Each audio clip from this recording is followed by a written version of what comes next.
सुनहरी चिड़िया। Nishapur, Iran का एक प्राचीन शहर, खुरासान प्रांत का मुख्यालय था। वहां एक व्यापारी रहता था जो खुद को बहुत बुद्धिमान मानता था। वह शहर शहर घूमकर अपना सारा व्यापारिक माल बेचता था। जब उसे व्यापार में लाभ होने लगा तो उसने खुद को दूसरों के मुकाबले एक सफल व्यक्ति समझते हुए अक्लमंद कहलाना शुरू कर दिया। उसका असली नाम नसीरुद्दीन था, लेकिन लोग उसे अक्लमंद कहने लगे। वह व्यापार के लिए अनोखी और दुर्लभ चीजें लाता था, जिन्हें देखकर लोग चकित रह जाते और मनचाही कीमत देकर खरीद लेते। एक दिन जब वह अपने दोस्त से बाजार में बातें कर रहा था, तो वहां से एक चिड़ीमार, चिड़िया पकड़ने वाला, गुजर रहा था। वह गा रहा था, सोने की चिड़िया, जादू की पोटली, बजता है घंटा, देती है अंडा। यह सुनकर व्यापारी ने अपने दोस्त से विदा ली और चिड़ीमार के पीछे चल दिया।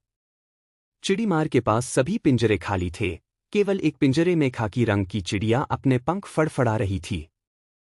व्यापारी सोचने लगा कि अगर यह सचमुच सोने का अंडा देती है तो उसे मेहनत करने की जरूरत नहीं पड़ेगी।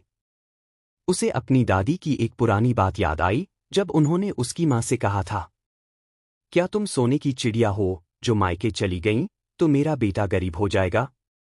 उसे लगा कि शायद सच में सोने की चिड़िया होती है। चिड़ीमार को रोककर उसने पूछा, भाई, क्या यह सच में सोने की चिड़िया है? यह तो आम सी चिड़िया लगती है। चिड़ीमार ने उसे सिर से पांव तक देखा और समझ गया कि यह आदमी अमीर बनने की लालसा में मूर्खता कर सकता है।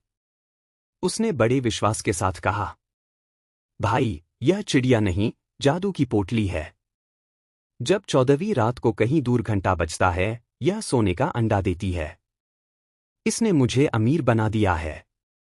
अब तक इसने मुझे 10 अंडे दिए हैं, लेकिन यह केवल अपने मालिक को 10 अंडे देती है।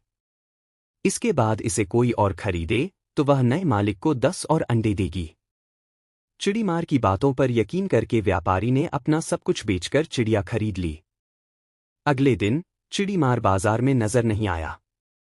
अब व्यापारी अपना सारा धन, संपत्ति और घर-बार गंवाकर एक झोपड़ी में उस चिड़िया के साथ रहने लगा।